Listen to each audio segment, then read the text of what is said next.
check this out. Oh my gosh. For those of you who don't know what this is an egg sack.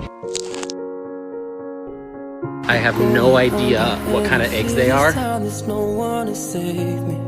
ChatGPT says they're quail eggs. There's probably like 15 of them. This all or nothing really got a way of driving me crazy. I need somebody to heal, somebody to know, somebody to have, somebody to hold. It's easy to say, but it's never the same. I guess I kinda like the way you numbed all the pain, and now the day bleeds into nightfall. Freaking funniest thing ever. Fella, here. Up.